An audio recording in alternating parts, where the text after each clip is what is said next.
월말 김어준의 김어준입니다. 오늘은 국제 분쟁 그 중에서도 아프간 이야기를 하기 위해서 두 분을 모셨습니다. 이희수 교수님 모셨습니다. 안녕하십니까? 안녕하세요. 강경란 PD님 모셨습니다. 안녕하십니까? 안녕하세요. 예, 이희수 교수님은 이슬람 문제에 있어서 벌써 20년째 장기 집권하고 계신 후배의 앞날을 가로막고 있는 이 분야의 원톱이시고 고인물. 그런데 이제 강경란 PD님은 잘 모르시는 분들은 잘 모르시죠. 인간의 땅 다큐 10여 년 됐죠 벌써. 네, 2008년, 2009년이니까. 예. 네, 그때 첫째 편이 아프간 편이었어요. 네, 그래서 굉장히 인상적으로 봤거든요. 더더군다나 제가 잊지 못하는 게 그때 이제 샘물교회 피납 사건이 있었던 때였기 때문에. 근데 그 양반들이 칸다히르? 칸다하르. 한 끗이 뭐 잘못 알고 있어. 칸다하르. 예. 거기서 이제 카불로 이어지는 고속도로상에서 피납됐잖아요. 근데 다큐를 보는데 거기를 가신 거야. 우와, 이 사람 봐라. 강렬한 인상이 있습니다. 분쟁 전문 저널리스트, 대한민국 1세대. 1세대다 보니까 원톱이죠. 이렇게 두 분을 모셨습니다. 자, 다들 아시다시피 최근에 9.11 테러 직후에 아프간 침공했던 미군이 이제 20년 만에 철수했습니다. 예, 이 이슈를 좀 얘기해 볼까 하는데 두 분에게 제가 먼저 드릴 질문이 있습니다. 우선 교수님, 고개만 끄덕끄덕 하시면 안 되고요. 네. 왜 터키로 가신 겁니까? 터키에 가가지고 우리나라 최초의 터키 이스탄불 대학 박사 학위를 따신 거죠. 제가 고등학교를 제법 괜찮은 데 나왔습니다. 제 동기생이 480명 졸업했는데 그 서울대학만 한 150명을 가요. 그러니까 연고대 간 동기생들도 약간 깔보는 그 슈퍼 엘리트 의식이 있잖아요. 그 시절, 네. 예, 명문중이 있던 시절. 예, 저는 평준화 전에. 근데 저는 재수에서 서울대학 떨어지고 삼수까지 해서 떨어져서 외국 대학을 갔단 말이죠. 예. 그러니까 이 동기생 사회에서는 저는 인간 쓰레기죠. 그 나이 때는 네. 다 이제 성적으로 다. 그렇습니다. 꽤 괜찮은 학교인데도 불구하고 네. 그때 이제 제가 1975년도 입학하는데 그때 막 오일 쇼크 직후에 막 온 국민들이 위기에 처하고 아랍 중동 그러면 악마처럼 막 그냥 네. 가장 팽배돼 있을 때요. 지금도 크게 달라지지 예. 않았어요. 그때 어릴 때 생각이 나의 평생 꿈은 저 잘난 척하는 놈들 얼굴 안 보고 살아갈 수는 없을까? 대학에 잘 들어간 놈들. 아, 내가 지금 고시 공부하고 유학 준비하고 뭐 대기업 시험 공부하고 해봐야 네. 저 친구 과장께 나 데릴 거고 평생 뒷공무니만 쫓아다니다가 친한 친구들 다 서울대 갔는데 네. 내가 지금 계속 저 앞서간 친구들 뒷공무니만 따라가야 되겠구나. 좋은 거는 자기들이 다 하고 있는데 남들이 아무도 안 건드리는 이슬람이나 중동 문제가 사람들이 다 싫어할 때 그럼 내가 이걸 해봐야겠다. 그러니까 그 이전에 네. 예를 들어 10대에 이슬람에 대해서 굉장히 관심이 많았다든가 또는 뭐 3대 정도 올라가면은 그 고조 할아버지가 어디 돌곤족에서 온 것 같다든가 그런 건 전혀 아니고. 그런 거 전혀 없고요. 전혀 그냥 아니고. 뭐 아라비안 나이트 재미나게 읽었던 그 기억밖에 그 없고요. 정도가 연결고리에 단데 네. 아라비안 나이트 읽은 거. 네. 근데 이제 남들 안 해본 걸 해보자. 지금 생각하면 참 기특했던 것 같아요. 그 나이에. 다행히 외국 대학은 여러 외국어가 있고 그 당시 이집트 출신의 엘콜리라는 그 아랍인 교수가 외대 교환 교수로 와 있었어요. 마침. 그러니까 제가 이제 그 교수를 찾아가서 좀 배우고 싶다니까 막 두 손을 들고 환영하면서 얼마나 잘해 주시던지. 그 유일한 학생인 거 아닙니까? 그 유리한 학생이고. 네. 매주 찾아가서 그 책 한 권씩 주는 거 읽고 그거 읽어야 다음 주에 또 토론이 되니까 일부 다츠라든지 요즘 여성 억압이라든지 그분하고 꼭 3년을 공부했는데 졸업할 때까지 수백 번을 만났지만 이게 제가 어떤 공격적인 질문을 해도 언성을 높이거나 인상을 찌푸린 적이 없었어요. 어린 이희수가 네. 그 헐리우드 영화 정도에 음. 의해 입력된 이슬람에 대한 이미지로 공격했는데도 불구하고 그래서 이슬람은 이미지가 굉장히 나쁘지만 사람들은 나쁜 것은 아니로구나. 그때부터 이제 인류학 공부를 내겠습니다. 인류학은 이제 사람을 공부하는 거잖아요. 이제 무슬림에 대한 공부 40년 동안 계속 그 빠져서 아직 못 헤어나오고 있습니다. 거기서 그치지 않고 터키까지 가신 거 아니에요? 그때는 졸업할 때까지 유신 정권의 탱크가 교문 앞에 지키고 있으니까 뭐 학교가 계속 휴업이니까 그래서 혼자 공부하다 보니까 대충 해도 다 A 받습니다. 그때는 이게 국비학생 시험 같은 게 있었습니다. 거기에 제가 이제 다행히 운 좋게 합격해서 국비장에서 공부 잘하는 내 동기생들이 있다. 미국 가는 비행기를 탈 때 저는 정 반대편 비행기를 터키로. 타고 이스탄불로 날아갔습니다. 혼자 네, 그것도 혼자. 혼자. 그게 이제 제 운명을 바꿨고 기회를 갖게 된 거죠. 자, 그 뒤로도 잘 안 풀리셨어요. 수요가 없으니까. 네. 그래서 고생하신 얘기는 좀 이따 하기로 하고. 자, 강경란 PD님 또 여쭤보겠습니다. 처음에는 시사 다큐를 하신 거죠? 네. 시사 다큐.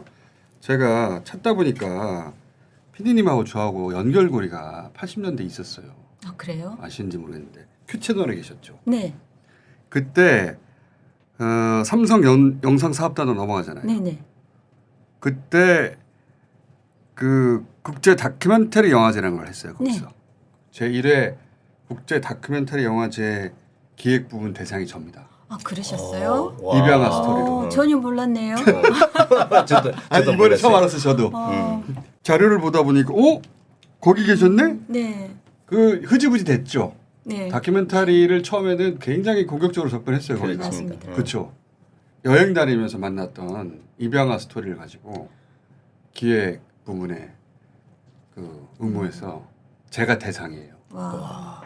그때는 제가 PD님 몰랐고 PD님은 저를 몰랐죠. 그랬죠. 그랬죠. 근데 어쩌다가 이렇게 위험한 전쟁난 지역들이잖아요. 네, 그렇습니다. 이라크도 가셨던데 보니까. 네.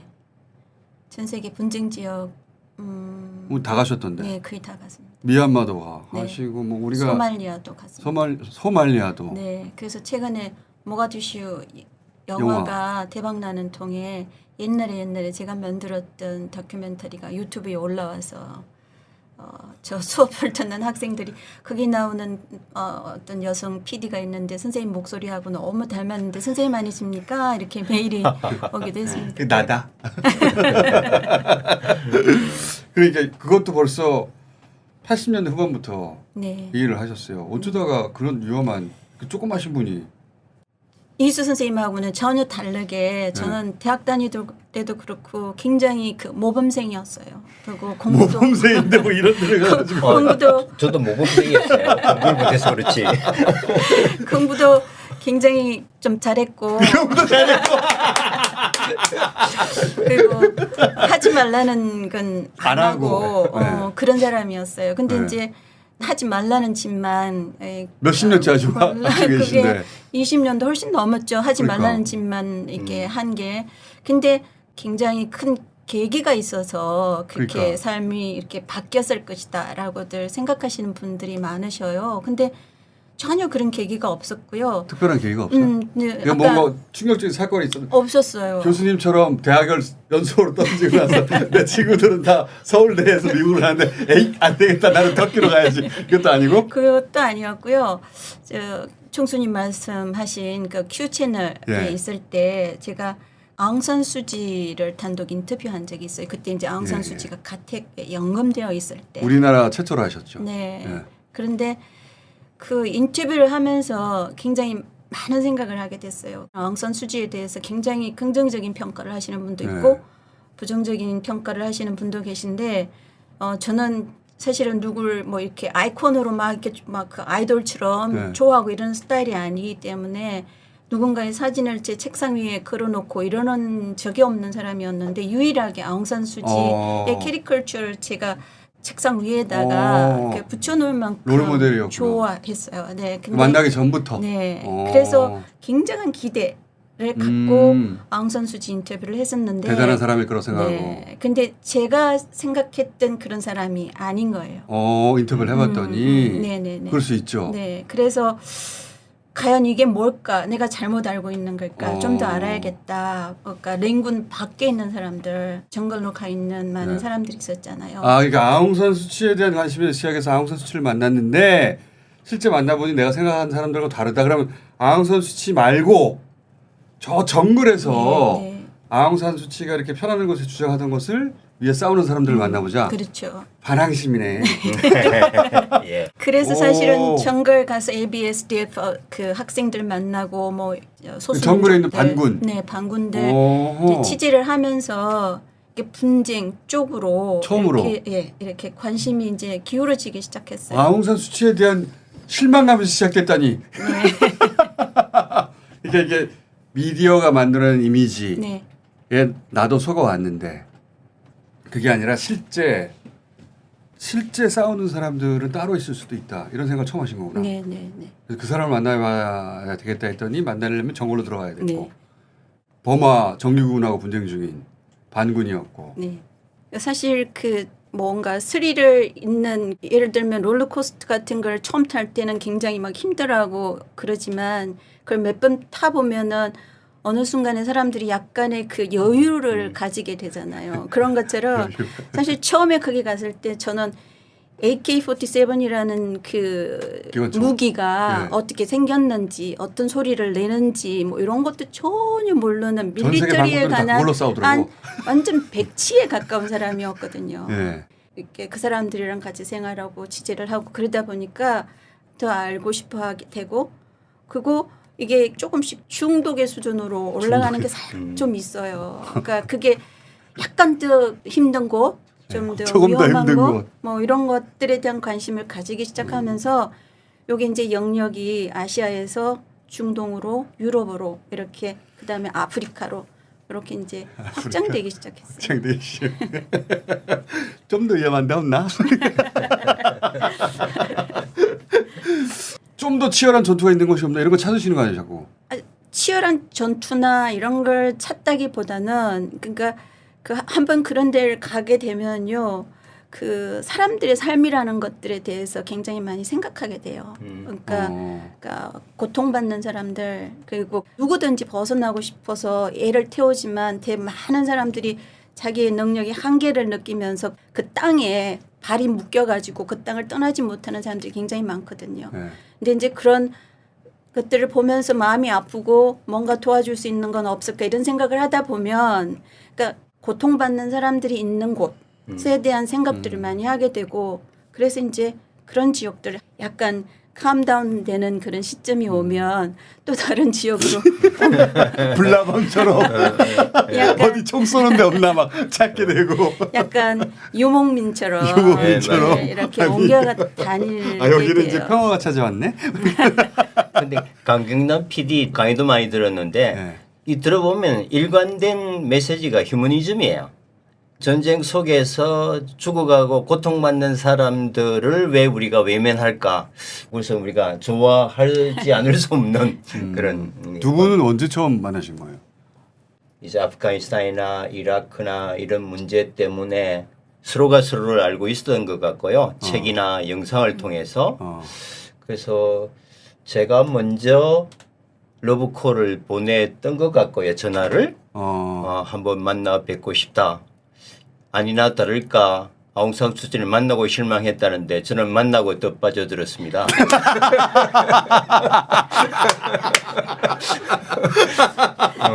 사실은 그때가 저한테는 되게 힘든 시기였어요. 그러니까 보셨던 그 인간의 땅을 지지하는 기간 동안에 견디기 힘들 정도의 그 어떤 쇼크들을 주는 사건들이 많아서 예를 들면은 한국인들이 그게 잡혀서 돌아가신 분들도 계시고 또 저를 도와서 제 통역 일을 했던 아즈말이라고 하는 분이 탈레반한테 그 잡혀서 참수당하는 일도 있고 뭐 거기다가 이제 또 한국 정부가 여행 금지국으로 묶어버리면서 제가 활동할 수 있는 영역이 굉장히 줄어들었고 그리고 돌아다니면 그 이 현실을 결정하는 큰 그림이 있다라는 생각을 할 수밖에 없고 그 큰 그림이 뭔가는 현장에 있으면 잘 안 보여요. 그러니까 오히려 국제 그렇겠죠. 관계라든가 이런 그렇죠. 여러 가지는 우리는 현장에서 고통받는 사람만 눈에 보이지만 사실 그 사람이 왜 고통받는가를 더 큰 프레임에서 우리가 그렇죠. 찾아봐야 하는데 현장에서는 그를 생각을 할 수 있는 여유가 없거든요. 그럴 때 이제 교수님을 만나셔서 그런데 이제 그렇게 막 힘들어할 때에 네.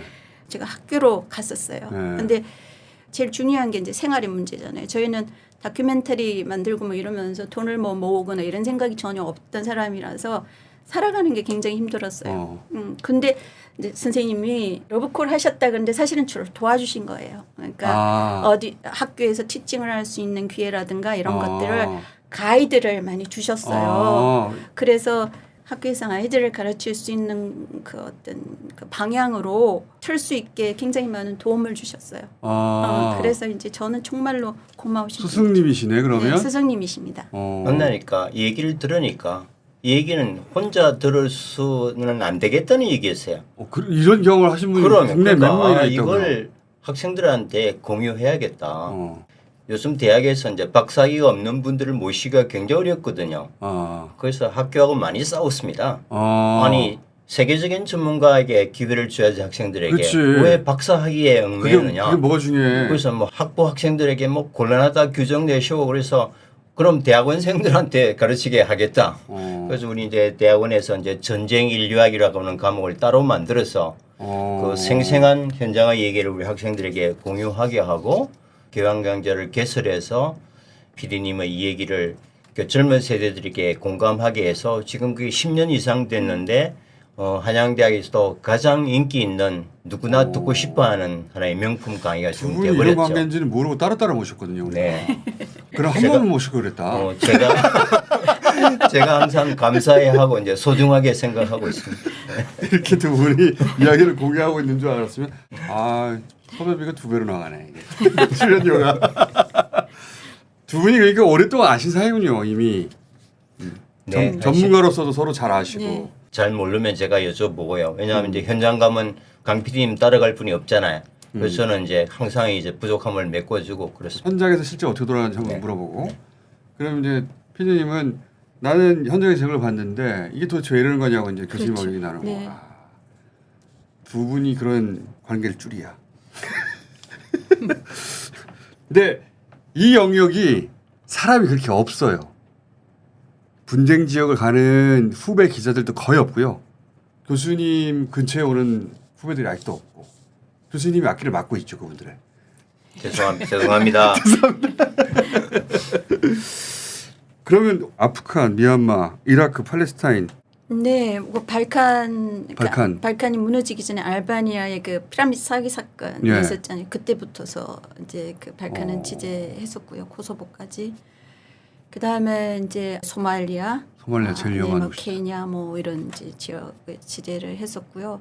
그다음에 아시아는 뭐 캄보디아, 필리핀, 인도네시아, 캄보디아. 뭐 인도네시아, 뭐 수아르토 무너지기 전부터서 이제 쭉 취재를 했었고요. 그 이라크, 아프가니스탄 요쪽 이제 중동 지역, 중앙아시아. 부시가 아들 부시가 쳐들어갈 때 들어가신 거죠. 아니요, 저는 그 사담 후세인이 대통령으로 있을 때부터 취재했어요. 굉장히 오래 전부터 취재했습니다. 그리고 굉장히 오랫동안 취재한 지역 중에 하나는 팔레스타인. 팔레스타인. 네. 저는 이제 두 분의 정서를 약간은 이해하는 지점이 있어요. 93년도에 아라파트하고 라빈하고 클린턴 이 세 사람이 백악관에서 중동 평화 협정을 맺었잖아요. 그리고 그 다음에 노벨상을 받습니다. 맞습니다. 그러고 나서 아라파트가 이스라엘로 돌아와요. 돌아와가지고 어디에 사냐면 성경에 여리고라고 나온 제리코 처음에. 희한하게도 저는 그런 호기심이 있었거든요. 이런 사람들을 만나보고 싶다. 그 있잖아요 그거. 맞습니다. 저는 아라파트를 만나보고 싶었어요 그때. 그래서 이제 95년 여름에 제가 파리로 가가지고 파리에서 차터 비행기 타고 카이로로 간 다음에 카이로에서 육로로 버스 타고 가지고 수에즈 지나가지고 예루살렘으로 가서 예루살렘에서 다시 버스 타고 제가 제리코를 간 사람이에요. 95년에. 고생 많이 하셨네요. 대단한 그 당시 참 쉽지 않았 그때 동양 거기 가는 동양 사람 저 하나밖에 없었어요. 네, 그랬을 거예요. 예. 그래서 예루살렘에서 버스 타고 한 1시간 정도 가는데 그 검문소가 2개 정도 있었거든요. 그 버스 타고 가는 내내 동양인은 당연히 저 혼자고 검문소 쓰면 이제 이스라엘 군인들이 기관단총들 우찌 들고 타가지고 막 신분증 검사하고 나는 동양인이니까 안 보더라고. 다만 너는 왜 이걸 타고 있니 하는 표정으로 네. 쳐다보긴 했는데 타고 가지고 그 동네 내렸어요. 제리코에. 내려서 이제 그 동네 사람들한테 나는 아라파트를 만나고 싶다. 그 사람들이 네가 왜 아라파트를 만나냐는 표정으로 이렇게 말하면 사람들 잘 이해 못하던데 누가 나보고 아라파트 뭐 만나러 가면 안 된다고 말 안 했잖아요. 그래서 거기서 리스펙트라고 그랬는데 할 말이 없어가지고 리스펙트로 사실 리스펙트 하진 않아요. 호기심이지. 궁금한 거지. 그 사람이 자기 차를 태워가지고 여기가 집이라고. 근데 지금 없다고 아라파트. 근데 2층 집이었어요. 옆에 내려가지고 딱 서서야 깨달았죠. 아라파트 한테 할 말이 없어 내가. 그 앞에 딱 가서 아 이 집이구나 하는 순간 저는 호기심이 사라졌어요. 이게 구체화되면서 아 아라파트 이런 데서 사는구나. 그 옆에 포탄 맞아가지고 구멍 뚫린 담들 그런 전형적인 분쟁 지역의 그 담들 있잖아요. 초인종이라도 눌러볼까 하다가 그 이제 돌아오는 길에 그 동네 사람들이 너 어디서 왔냐 뭐 밥 먹고 가라. 그때 먹었던 슈아르마.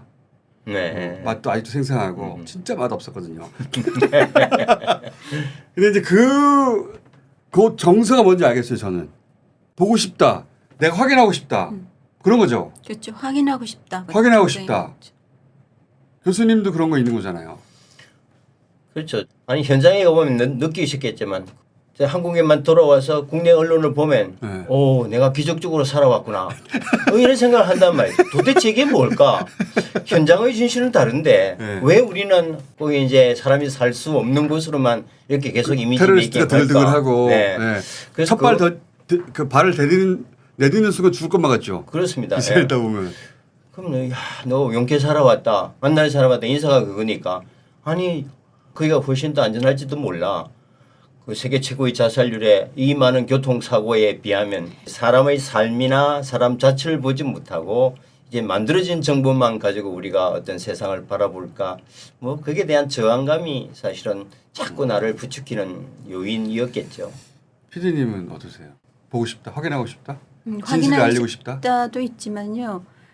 그 한 번 갔다 온 지역은 계속 갈 수밖에 없게 돼요. 그 아는 사람이 생기고, 네, 아는 사람이 생기고 그 이후에 또 계속 상황이 잘 있나 통하게 되고. 그렇죠. 네. 그 상황이 굉장히 좋아지면 좋은데 제가 다녀온 지역들은 대부분 다 제가 갔을 때보다 상황이 점점 나빠지는 지역들이니까 그러니까 저보다 더 잘하는 사람이 정말 많은데도 불구하고 아무도 날 보고 오라고 그러지도 않고 그러는데도 내가 뭔가를 해야 될 것 같은 그래서 내가 거기 가야만 될 것 같은 느낌이 사실 있어요. 현장 가서 막 고생 바가지로 하고 그러면 내가 미쳤나 보다.